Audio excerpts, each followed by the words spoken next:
A finales del siglo XVIII, España seguía siendo territorialmente un país donde nunca se ponía el sol, gobernada por el rey Carlos IV, que era primo segundo del rey francés Luis XVI. En julio de 1789 comienza la Revolución Francesa, que trataba de importar los principios que habían inspirado 2 años antes la Constitución de los Estados Unidos y que serían recogidos en la Declaración de los Derechos del Hombre y del Ciudadano de 1793. En 1792, Austria declaró la guerra al gobierno francés, a la que siguieron otros reinos, entre los que Inglaterra era la primera potencia, y que formaron la primera coalición. No pasó mucho tiempo sin que el control de la revolución pasara a manos de los jacobinos, quienes defendían un Estado gobernado por el pueblo y sin lugar para la monarquía, por lo que la familia real y todos los aristócratas que cayeron en sus manos acabarían ejecutados en la guillotina. El monarca español ordenó a su primer ministro, el conde de Floridablanca, que se uniera a la primera coalición y declarara la guerra a Francia.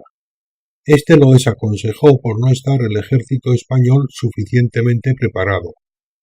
Así que Carlos IV le destituye en 1792 y nombra en su lugar al conde de Aranda, al que encomienda salvar la vida de su primo Luis XVI. También éste considera que no tiene medios para cumplir las órdenes del soberano y es destituido en noviembre de ese mismo año.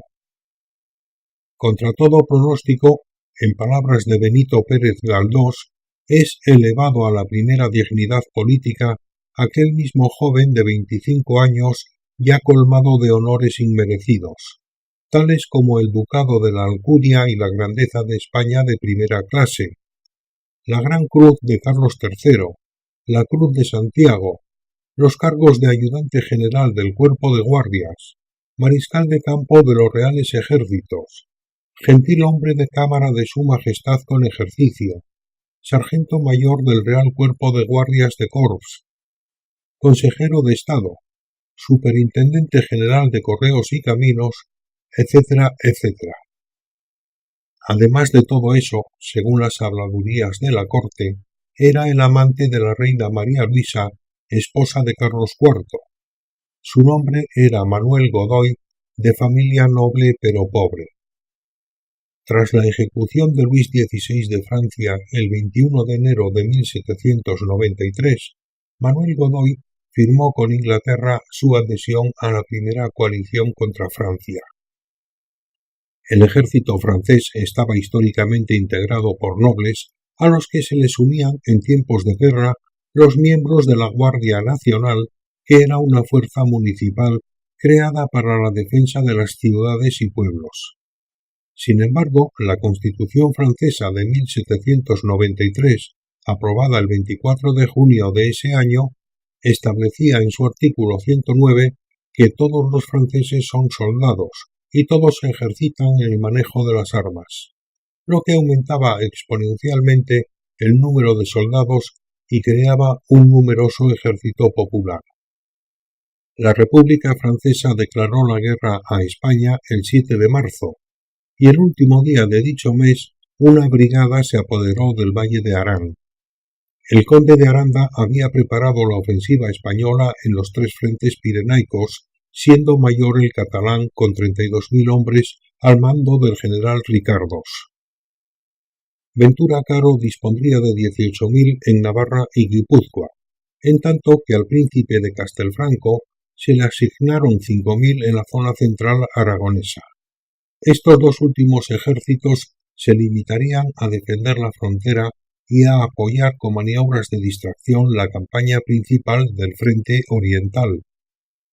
Siguiendo su plan, la iniciativa le correspondió al ejército de Cataluña, que en poco tiempo ocupó parcialmente el Rosellón, pero ya a finales de 1793 sus tropas habían perdido la iniciativa.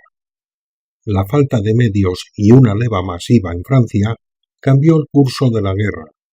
Durante las campañas de 1794 y 1795, las tropas francesas, tras arrojar a los españoles del Rosellón, penetraron en Cataluña, las Vascongadas y Navarra, llegando a ocupar Miranda de Ebro. En julio de 1795, Godoy se ve obligado a firmar la paz de Basilea, en la que, para lograr que los franceses se retirasen del territorio español, les entregó la soberanía sobre la parte española de la isla de Santo Domingo. La otra parte, Haití, ya había sido entregada a Francia en 1697 por el Tratado de Ryswick. Como compensación a este resultado, Godoy fue nombrado príncipe de la paz por Carlos IV. El título de príncipe estaba reservado hasta entonces para el heredero al trono. En 1796 se firma con Francia el Tratado de San Ildefonso, por el que España se compromete a socorrer a Francia en cuanto ésta lo solicite, con una flota de 15 navíos de línea, 6 fragatas y 4 corbetas, todos ellos debidamente armados y habituallados. A esta armada se añadirían fuerzas de tierra de 18.000 soldados de infantería, 6.000 de caballería y artillería en proporción, que serían pagados por España. Por este tratado, España se unió a Francia en su guerra contra Gran Bretaña, lo que le reportaría la pérdida de las islas de Menorca y de Trinidad.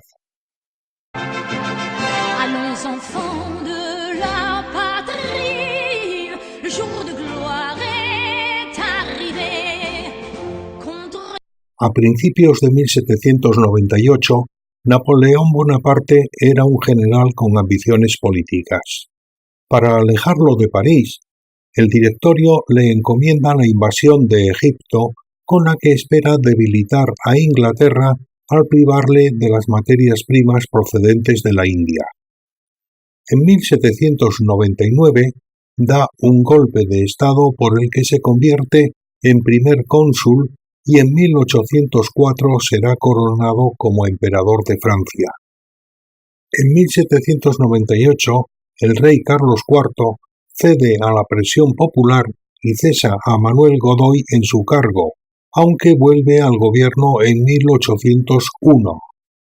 En 1800 se llega a un acuerdo con Napoleón por el que la hija de Carlos IV, María Luisa de Borbón, sería reina de Etruria en compañía de su esposo Luis de Borbón.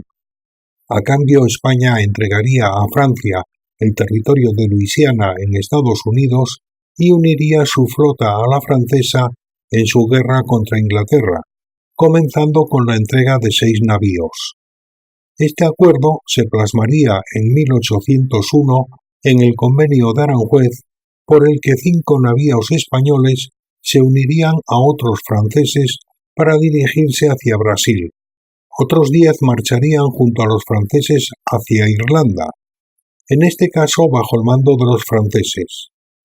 Otros 5 partirían con ellos hacia el Caribe para recuperar la isla de Trinidad, y el resto de la flota se dirigiría hacia el Mediterráneo, donde quedaba bajo mando francés.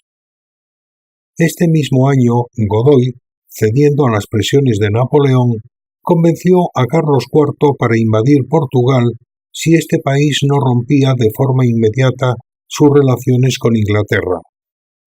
La inicial negativa lleva este mismo año a una guerra entre ambos países que dura 2 semanas, hasta que el Tratado de Badajoz pone fin a la misma.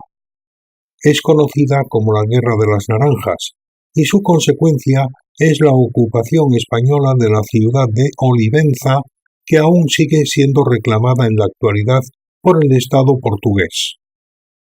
En 1806 Napoleón publicó el Decreto de Berlín, por el que prohibía a sus aliados y al resto de naciones conquistadas comerciar con el Reino Unido. Al comenzar ese año, en la aplicación del Tratado de San Ildefonso, pidió que tropas españolas pasasen a Toscana para reemplazar las francesas que la guarnecían, en un acto que fue considerado de confianza hacia sus aliados españoles, y a primeros de marzo entraron en Florencia de 4 a 5.000 españoles. En mayo, ante los gastos originados por los preparativos para la guerra, planteó al representante oficioso de Godoy en París, llamado Eugenio Izquierdo, que podría ayudar a satisfacer las ambiciones de Godoy si le ayudaba económicamente. Izquierdo, sin estar autorizado, aportó 24 millones de francos procedentes de la Caja de Consolidación de Madrid. Godoy no solo aprobó la conducta de su representante, sino que le premió al conseguir que el rey le otorgara plenos poderes para que negociase un tratado. Al comienzo de 1807, nuevamente solicita Napoleón del concurso de las tropas españolas. Y en marzo de ese mismo año, una división que, unida a la que se le había enviado el año anterior, componían un total de 14.000 hombres que se dirigieron al norte de Europa. Como Portugal seguía manteniendo su comercio con Inglaterra, en 1807 España y Francia firman el Tratado de Fontainebleau, por el que el ejército francés obtenía el permiso para atravesar España para conquistar Portugal.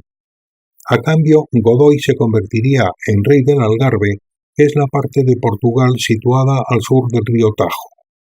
El norte, desde el Miño al Duero, sería para el antiguo rey de Etruria, el nieto de Carlos IV llamado Luis II, y la zona centro, desde el Duero al Tajo, se reservaba para un posible intercambio con Inglaterra a cambio de Gibraltar y la isla de Trinidad.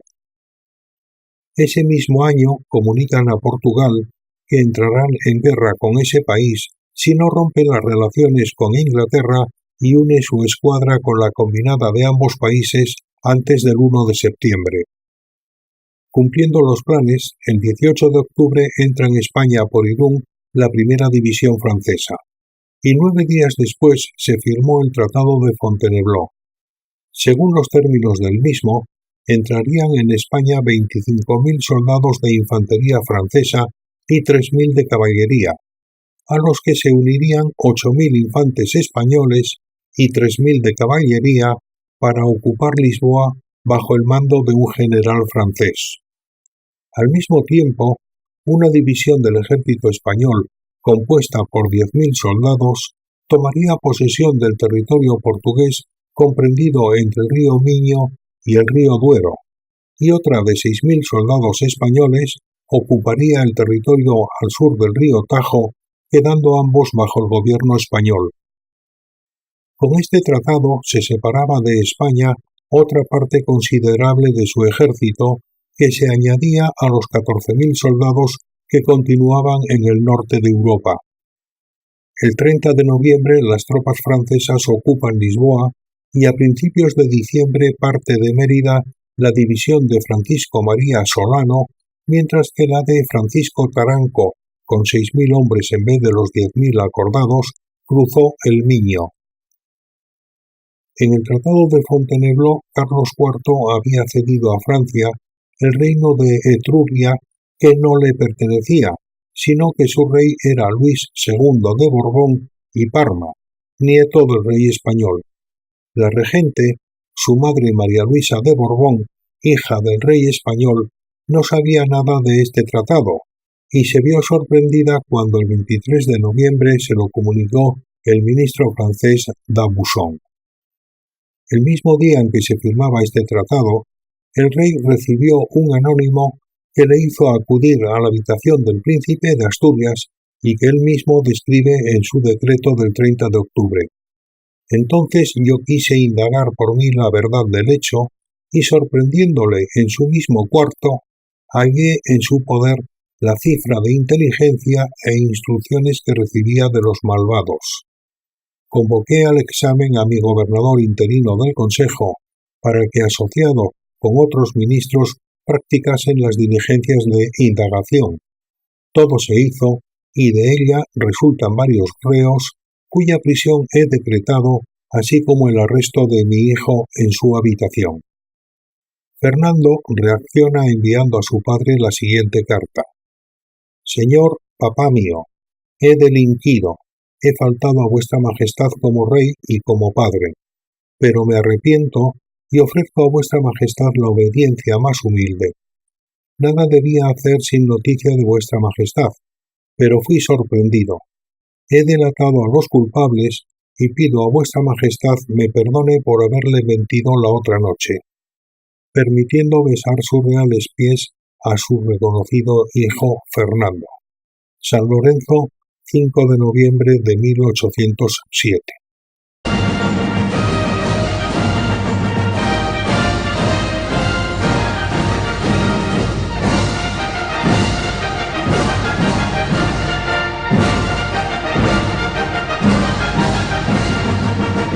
El 22 de diciembre de 1807 entró en España un nuevo ejército francés al mando del general Dupont y compuesto por 24.000 soldados de infantería y 3.500 de caballería sin acuerdo ni conformidad del gobierno español.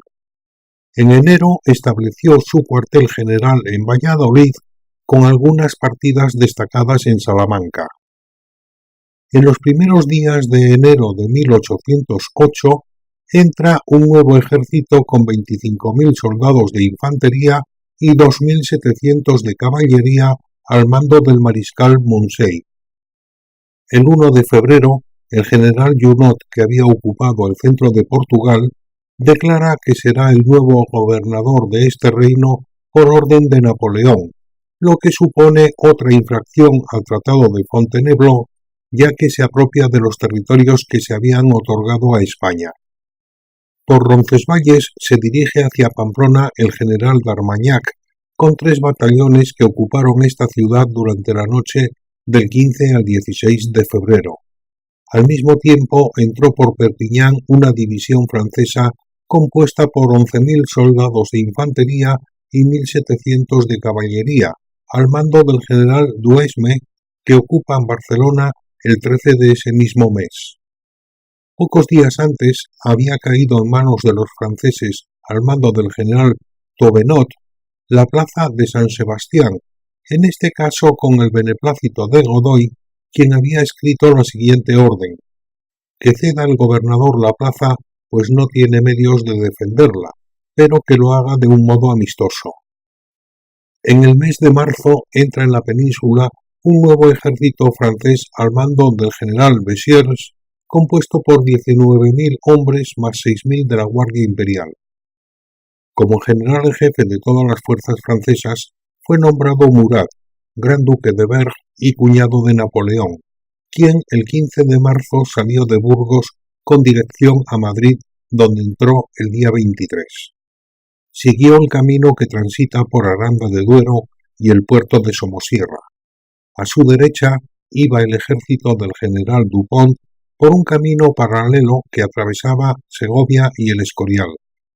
Carlos IV trata de calmar el desasosiego de la población producido por estos ejércitos franceses, emitiendo la siguiente proclama: amados vasallos míos, vuestra noble agitación en estas circunstancias es un nuevo testimonio que me asegura de los sentimientos de vuestro corazón, y yo, que cual padre tierno os amo, me apresuro a consolaros en la actual angustia que os oprime. Respirad tranquilos, sabed que el ejército de mi caro aliado, el emperador de los franceses, atraviesa mi reino con ideas de paz y de amistad. Su objeto es trasladarse a los puntos que amenaza el riesgo de algún desembarco del enemigo y que la reunión de los cuerpos de mi guardia no tiene el objeto de defender mi persona ni acompañarme en un viaje que la malicia os ha hecho suponer como preciso. Rodeado de la acendrada libertad de mis vasallos amados, de la cual tengo tan irrefragables pruebas, ¿qué puedo yo temer? Y cuando la necesidad urgente lo exigiese, ¿podría dudar de las fuerzas que sus pechos generosos me ofrecerían? No, esta urgencia no la verán mis pueblos. Españoles, tranquilizad vuestro espíritu, conducíos como hasta aquí con las tropas del aliado de vuestro rey, y veréis en breves días restablecida la paz de vuestros corazones, y a mí gozando la que el cielo me dispensa en el seno de mi familia y vuestro amor. Dado en mi Palacio Real de Aranjuez a 16 de marzo de 1808. yo el rey, a don Pedro Ceballos. Sin embargo, 3 días antes había anunciado a sus ministros en Aranjuez su decisión de retirarse a Sevilla por motivos de seguridad, por lo que se ordenó a la Guardia Real que se trasladara de Madrid al Real Sitio, donde se esparció el rumor de que la salida de los reyes para Andalucía se realizaría en la noche del 17 al 18. Se rumoreaba que el príncipe de Asturias había dicho a un guardia de corps en quien confiaba: «Esta noche es el viaje y yo no quiero ir». Entonces gran número de personas de toda condición asaltaron la casa de Godoy, en la que entraron con la intención de lincharlo, en lo que se conoció como el motín de Aranjuez. No lo encontraron ese día, sino que fue capturado y puesto en prisión al día siguiente, 18 de marzo, coincidiendo con su destitución como generalísimo y almirante por parte del rey. Al día siguiente Carlos IV abdica en su hijo Fernando VII y publica el siguiente manifiesto: «Como los achaques de que adolezco no me permiten soportar por más tiempo el grave peso del gobierno de mis reinos, y me sea preciso para reparar mi salud gozar en un clima más templado de la tranquilidad de la vida privada, he determinado, después de la más seria deliberación, abdicar mi corona en mi heredero y muy caro hijo, el príncipe de Asturias. Por tanto, es mi real voluntad que sea reconocido y obedecido como rey y señor natural de todos mis reinos y dominios. Y para que este mi real decreto de libre y espontánea abdicación tenga su éxito y debido cumplimiento, lo comunicaréis al Consejo y demás, a quien corresponda. Dado en Aranjuez a 19 de marzo de 1808, yo, el rey, a don Pedro Ceballos».